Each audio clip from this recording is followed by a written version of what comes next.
Welcome to New York Institute of Technology's podcast, The Scope.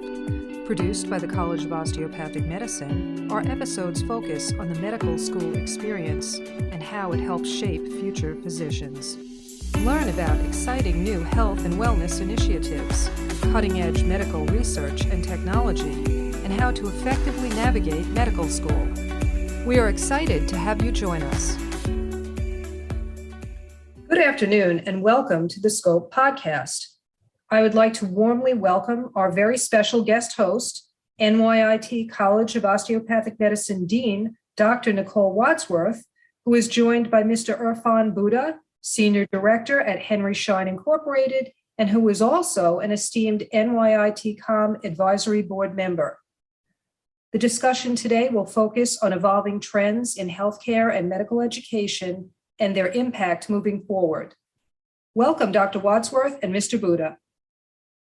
Thank you so much, Susan. I'm really excited for today, and Irfan, I'm looking so forward to our conversation. Likewise, Dr. Wadsworth and Susan, thanks for the warm welcome. Well, we'll go ahead and kick it off with my first question. How would you describe or say modern healthcare is evolving today? That's a great question. So there is this notion of healthcare consumerism that's happening in the States. I think it's somewhat happening in other places as well. But really what it is, it's the personal choice and responsibility of the patient to, number one, pay out of pocket. And as we know, the deductibles are getting much higher. And because of this, there is this consumeristic behavior that we're starting to see. You know, our population, quite honestly, is starting to manage their own care. They're in the driver's seat. And just like with anything that you purchase, the more it costs, the more homework you do, the more research you do. And because of this, healthcare is really evolving. What we're seeing in this evolution is preventive care is really taking the front seat, right? We're seeing providers also start to reduce unnecessary utilization of expensive services like lab tests and other diagnostics, where the record and the information, the data that's being collected is actually going with the patient to wherever the patient is going in the patient portal. So technology is really powering these efficiencies. So those are some of the really simple things that we're seeing as far as the evolution of healthcare today. Well, thank you. It's really interesting to start to think about this. I think maybe we'll get to it a little bit, but I think as a way to hold everybody accountable as we move into a different era of healthcare. So another question that comes to mind, and this sort of tags off of this, is what are some of the consumer trends that you're seeing in healthcare today? We're really seeing consumers take advantage of the access of information that's out there. There's WebMD, there's so many different sites that are out there that consumers can actually go. And I think some of it can be to the detriment of our business of healthcare, where we have patients that are nosing themselves and they're coming in and they're demanding that this is what's up, right? Or they're demanding a medication which may not be necessary. So one of the major trends is really the access and the availability of information. And that really is driving the patients or the customers, as we may say at this point, to be a little bit more diligent about their health. Look, patients are seeking a more sophisticated experience. It's got to be convenient. It's got to be affordable. It has to be personalized. Above it all, it has to be transparent. There's a great yearning for transparency because of this consumeristic behavior that we're seeing in the healthcare space. Other notable trends in this space are things like urgent cares, where NICOM is located on Long Island. You can't go but 3 blocks and see 5 different urgent care outlets. So convenient, speedy places where you can get care off hours, you're in, you're out. those are some of the trends that we're seeing. We're seeing wearables, right? I wear a Fitbit, right? And that information that's being collected in the Fitbit, my doctor, he's actually starting to reference, hey, how many steps have you done? How are you doing? Somebody your age, size, and stature, if you're doing X amount of steps a day, that's good. How are you sleeping? That was one of the things that came out of a recent primary care visit was how I was sleeping. And I didn't have a good answer. So the doctor had asked if I felt comfortable wearing my device to bed. I said, absolutely. I don't think it'll be an issue. And it was something I started to do. We started to monitor my sleep. And what we honestly found, which is something I knew all along, I'm an insomniac, right? I come alive after 8 p.m. I wasn't getting enough sleep. So I started working on getting more sleep. And there's been a benefit overall to my health. My blood pressure is a little bit more in line. I feel definitely a little bit more peppy, let's say. So, these are some of the things that we're seeing. I can also tell you that the visit to the physician's office for non-acute care is really starting to shift. I think there's this perfect opportunity for balancing in between a virtual visit and an in-person visit. So I call that hybrid care or a hybrid visit. And I do think that that is a trend which has really been brought to the forefront by the COVID-19 epidemic or pandemic, I should say. So those are some of the things that we're seeing. Well, just to expand on this a little bit, as I put on my medical education hat, it certainly seems that in training future physicians to help them really think about the access to all the data, specifically the wearables, the knowledge that their patients will come to a visit probably pre-programmed with information that they've gained on the internet. And the training will need to shift so that students can have those conversations with their patients, help them understand why medicine X is better than medicine Y, or how to use their wearables in a way that's much more efficient. And I would say currently our medical education approach doesn't necessarily include those things. So I appreciate a little bit of a heads up. And to expand on this a little bit more, how do you see the role of the physicians evolving over time? Do you see a greater emphasis on leadership roles within the medical practice, within the business of medicine, or even healthcare? Absolutely. I think the physician really needs to move into more of a multifunctional leadership role. I think the physician is viewed as the chief executive of the office that they're in. I think the rest of the staff really looks to them for guidance. And it could be for many non-clinical questions as well. Could be for things as simple as the network is down, what should I do? It could be a variety of different things. I will tell you that there will be this thing with technology that the physician will really have to get comfortable with. For most of our students that are graduating, that shouldn't be too much of a challenge, right? They're pretty good. They're on their devices. They've grown up with their devices. I think the physicians that are more senior and that are out in the marketplace, that I think is really a challenge from a leadership standpoint, is really understanding how much technology is needed in modern day practice today. And as a physician leader, what is your piece of that puzzle? And how do you build strategies around delivering care and running an office utilizing that technology? So above and beyond that, our physician leaders need to have a lot of autonomy. They need to act swiftly. That's what the patients want today.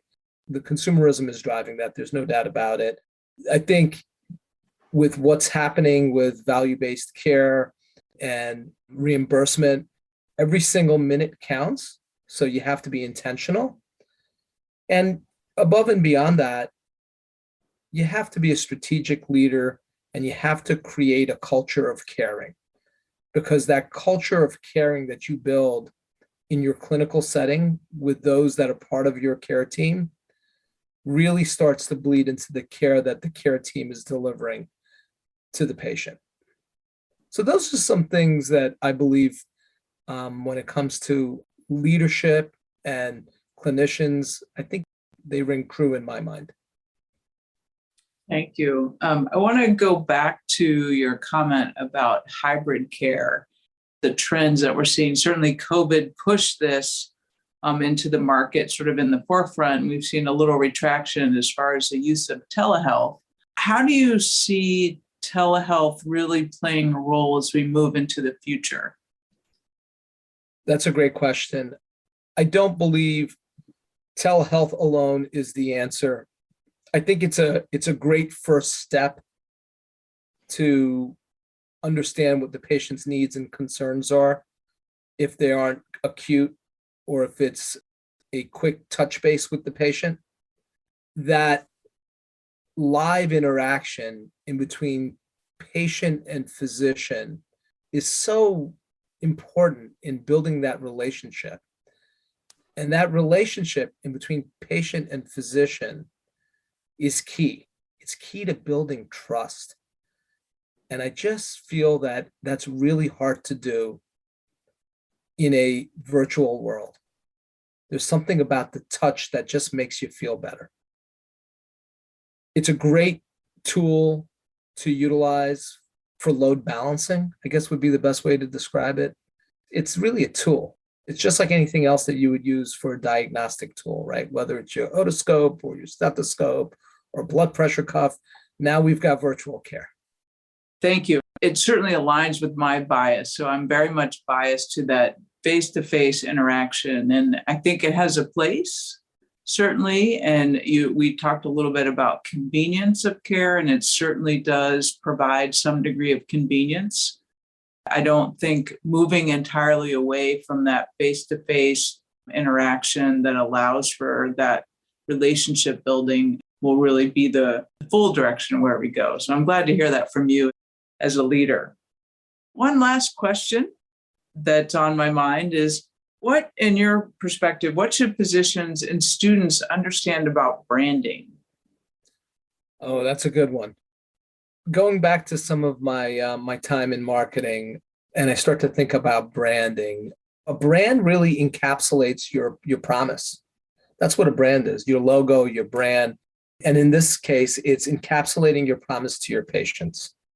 It's the foundational basics of marketing. You should have a logo that really personifies the trust and the promise that you're offering your patients. So you should brand your practice if you're going to be in private practice, but you should also brand yourself. It's kind of like a double-edged sword there. You have to do both. The practice needs to be branded, but then you as a individual also need to have a brand. So there's things like LinkedIn, and there's so many other social tools that are out there, Facebook, so on and so forth. Understand that people are looking you up as a physician. They're trusting you. They're checking out what your feeds are, what you're looking at, what you believe in. Rule of thumb, keep it above board, keep it extremely professional, because everybody's watching. That's one of the things that's out there, right? Your brand also has to be promoted. It's not a one and done. It's something that you constantly have to keep updating, promoting, and there's a variety of different ways to do that. Social media is just one avenue of branding, but there's a variety of different things that should be done. I will tell you, this is one of the things that you don't want to skimp on as a physician. If you're not a techie person that really likes technology, I would recommend really work with your colleagues. There's somebody in your network that is good at this. I would imagine the students that are coming out today are probably fairly well versed in this. I know I need help, and I do seek help, and it's usually from my daughter. So she seems to have it figured out. When it comes to the marketing piece of this, the real branding piece, the logo piece, the phraseology and finding out exactly how you're going to encapsulate your promise and what that looks like, don't shy away from hiring a professional. There are plenty of folks out there that can help you, and it's a valuable service. Once you build your logo and your brand, it's not something you want to change. It's something you want to stick with. There's always sprucing it up, and you see brands changing all the time. You see big major brands that shift and change. There's one on Long Island that's done a very good job, right? Which is a big health system. It's not new anymore, but they did a big brand change, and they did a great job of it. I've got to tell you, they had some hiccups, I'm sure, but it was well done. So think about some of the larger brands that are out there that you know of, that you trust, and bring that into your world a little bit. Does that help, Dr. Wadsworth? That's great advice, and it's great to think about it. I am perhaps a little envious of our students. They seem to take to this quite nicely, but they're a great source of information. So, Dr. Wadsworth, on this conversation around branding, I would love to ask you a question. And that really revolves around patient testimonials. What are your thoughts about patient testimonials? Are we dancing on the line of HIPAA a little bit here, or do you think it's fair game? From my perspective, I think it's fair game if patients want to share this information. So I think ultimately the patient has control of their story and their narrative. And if they want to provide that information in a public manner, I think it's completely within their purview to do so. I think being able to have access to information like that can be invaluable to a practitioner, as well as to other patients. Now, certainly it could have a negative spin, which in my mind would be very good feedback to a physician to take to heart and to explore why someone may feel that way. But I think there's value in it. And I do think that it is ultimately the patient's right if they want to share. Thank you. One of the other things that I was contemplating on this topic of branding, there's so many different measures that are out there today.